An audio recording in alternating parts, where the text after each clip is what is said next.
আমি একটু অসুস্থ, তা আমার মনে হচ্ছে আমার এই কথাটা বলা উচিত। সেকেন্ড টাইমারে আসলে যে ভুলটা করে থাকে, ওরা ভাবে কি যে আমার হাতে পর্যাপ্ত পরিমাণে সময় আছে। দেখো, স্টুডেন্ট পড়ানোর কেরিয়ার আমার 4 থেকে 5 বছরের। আমি আমার লাইফে অনেক স্টুডেন্ট দেখেছি, ফার্স্ট টাইমার বলো সেকেন্ড টাইমার বলো, সবাই কোন কোন জিনিসগুলো ভুল করে এইগুলো আমি খুব ভালো করে অবজার্ভ করেছি। তো সেকেন্ড টাইমাররা সবচেয়ে বেশি যে জিনিসটা ভুল করে, ওরা ভাবে ওদের হাতে অনেক সময় আছে।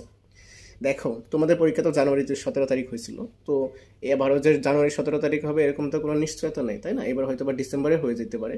তো অনেক সেকেন্ড টাইমার আছে, ওরা বসে আছে যে আমার হাতে এখনও 8 মাস সময় আছে, 7 মাস সময় আছে। ওরা বলতেছে হ্যাঁ পর্যাপ্ত সময় আছে, পড়াশোনা শুরু করবো, মে থেকে শুরু করব। কেউ বলে মেয়ের পরে থেকে শুরু করবো, জুন থেকে শুরু করব। But ultimately the true fact is তোমার হাতে আসলে সময় নাই। তুমি দেখবা যে তোমার হাতে যে কয়টা মাস সময় আছে না, এগুলো খুব দ্রুত চলে যাবে। একদিন হুট করে তুমি রিয়েলাইজ করতে পারবা তুমি আসলে ফার্স্ট টাইমারদের মতো হয়ে গেছো। মানে ফার্স্ট টাইমাররা যখন এসএসসি পরীক্ষা দিবে তখন তাদের হাতে 3 মাস সময় থাকবে, তোমার হাতেও 3 মাস সময় থাকবে। অ্যান্ড ফার্স্ট টাইম তুমি যে ভুলটা করছিলে, তোমার হাতে সময় অল্প ছিল, তুমি ভালোভাবে প্রিপারেশন নিতে পারো নাই, এবারে তোমার সাথে সেম ঘটনাটাই করবে। আমি তো অনেক স্টুডেন্ট পড়াইছি সেকেন্ড টাইমার, 90% স্টুডেন্টদের ক্ষেত্রে এই প্রবলেমটা হয়। ওরা ভাবে ওদের হাতে অনেক সময় আছে, তো ওরা আগে থেকে শুরু করে না। যখন এইভাবে সময় চলতে চলতে একটা সময় চলে আসে, তখন ওই যে ফার্স্ট টাইমের মতো হয়ে যায়, ফার্স্ট টাইমের মতো হয়ে যায়। তো তুমি দেখো, একটা স্টুডেন্ট যদি মেডিকেলে চান্স পাইতে চায়, তাহলে তার 3টা জিনিস ওকে রাখতে হবে। কোন 3টা জিনিস? 1, তোমার বেসিক ক্লিয়ার রাখতে হবে। 2, বেসিক ক্লিয়ার রাখলে হবে না, তোমার সাথে সাথে বারবার রিভিশন দিতে হবে। কারণ তুমি যতই বেসিক ক্লিয়ার করে রাখো না কেন, তুমি যখন রিভিশন দিবা না, তখন দেখবে তুমি বেসিক সব ভুলে গেছো। তো বেসিক মনে রাখার জন্য তোমার রিভিশন দেওয়া লাগে। 3, তোমার বেশি বেশি প্র্যাকটিস করতে হবে। তোমার যতই বেসিক থাকুক, যতই তুমি রিভিশন দাও না কেন, তুমি যদি প্র্যাকটিস না করো, তাহলে তোমার ভুলগুলো ধরা পড়বে না। তার মানে এই 3টা জিনিস, বেসিক ক্লিয়ার, বারবার রিভিশন দেওয়া, এবং 3 নম্বর হচ্ছে বেশি বেশি প্র্যাকটিস করা। এই 3টা জিনিস যে যত বেশি করতে পারবে, তার চান্স পাওয়ার প্রবাবিলিটি তত বেশি থাকবে। এখন দেখো, এই 3টা জিনিস করতে গেলে তোমার কতদিন সময় লাগবে? মিনিমাম, আমার মতে হচ্ছে মিনিমাম তোমার 6 মাস সময় লাগবে, এবং প্রত্যেকদিন তোমার 14 থেকে 15 ঘন্টা পড়াশোনা করতে হবে। এখন তুমি হিসাব করে দেখো, তোমার হাতে কি 6 মাস সময় আছে? সামনে তোমার ঈদ আছে, বিয়ে থাকে, এই প্রবলেম থেকে ওই প্রবলেম থাকে, কেউ অসুস্থ থাকে, এমনিতেই তো তোমার 1 মাস 2 মাস চলে যাবে বিভিন্ন সমস্যার জন্য। এখন তুমি আরেকটা জিনিস চিন্তা করো, এখন তুমি পড়তেছো না, হয়তো 1 ঘন্টা 2 ঘন্টা করে পড়তেছো, অথবা অনেকেই পড়তেছো না। তো এখন তুমি পড়তেছো না, তুমি আগামী মে মাস থেকে, তুমি যদি বলো যে আমি মে মাস থেকে শুরু করবো, হ্যাঁ ঠিক আছে, মে মাস থেকে শুরু করবা।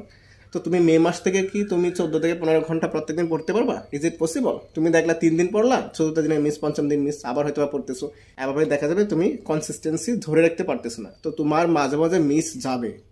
তো তুমি এটা ধরে নিও না যে তুমি 6 মাস খুব ভালোভাবে পড়বা একদম 14 থেকে 15 ঘন্টা। এটা কখনোই পসিবল না। তোমার মাঝে মাঝে মিস যাবে, এরকমও দিন যাবে তুমি 1 সপ্তাহ হয়তো বা পড়তে পারতেছো না।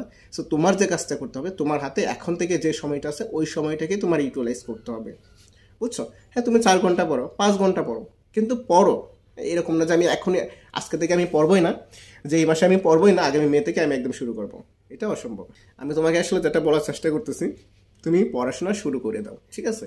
তুমি 4 ঘন্টা পড়ো, 5 ঘন্টা পড়ো, ইটস ওকে, বাট শুরু করো। কারণ তোমার একটা লাইনে ওঠার জন্য, তোমার যে এই ক্যাপাবিলিটি, তোমার যে স্পিড, এটা বাড়ানোর জন্য তোমার আগে থেকে শুরু করতে হবে। এরকম যে তুমি পড়াশোনা করো না হুট করে একদম 14 থেকে 15 ঘন্টা, হ্যাঁ তুমি হয়তো বা 1-2 দিন পড়তে পারো, বাট দেখবে আবার তোমার ড্রপ হয়ে যাবে, পরে তুমি আবার পড়তেছো না, এরকম হয়ে যাবে।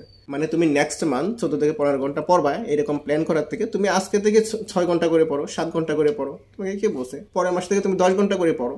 মানে জিনিসটা তুমি যদি 10 ঘন্টাও যদি পড়তে পারো প্রত্যেক দিন, এটাও কিন্তু অনেক। কিন্তু ম্যাক্সিমাম স্টুডেন্টই এই কাজগুলো করতে পারে না। সো প্ল্যান না বানায়া, মে মাসের, জুন মাসের প্ল্যান না বানায়া তুমি শুরু করে দাও, ঠিক আছে? প্রত্যেক দিন তুমি যতটুকু পারো পড়ার চেষ্টা করো, পড়া শুরু করো, কাজে দেবে। আলটিমেটলি এরকম প্ল্যান করে যদি রাখো, ফার্স্টে অনেক স্টুডেন্ট, অতীতে অনেকেই এরকম কাজ করছে, বাট আমার অনেক স্টুডেন্ট এত পরিমাণ আফসোস করছে, বলে কি ভাইয়া যদি আমি আর 5 মাস আগে থেকে শুরু করতাম, আমি যদি 6টা মাস সময় নিয়ে পড়াশোনা করতাম, এখন আমার হাতে 3 মাস সময় আছে, আমি ফার্স্ট টাইমের মতো হয়ে গেছি। এখন আমার হাতে 4 মাস সময় আছে, এই 4 মাস সময় তো আমি 3টা জিনিস কমপ্লিট করতে পারতেছি না বা পারবো না, অনেক আফসোস করতেছে। তো সময় চলে গেলে আফসোস করে লাভ আছে? এখন তোমার হাতে যে সময়টা আছে, এটা কিন্তু আফসোসের সময় না, ঠিক আছে? এখন তোমার যতই সামনের দিকে যেতে দেখবা, তোমার কিন্তু আফসোস বাড়তে থাকবে, রিগ্রেট বাড়তে থাকবে, যে শিট সময়গুলো নষ্ট করে দিছি, আরেকটু আগে থেকে শুরু করলে হয়তো আমি এই 3টা কাজ খুব ভালোভাবে শেষ করতে পারতাম, ঠিক আছে?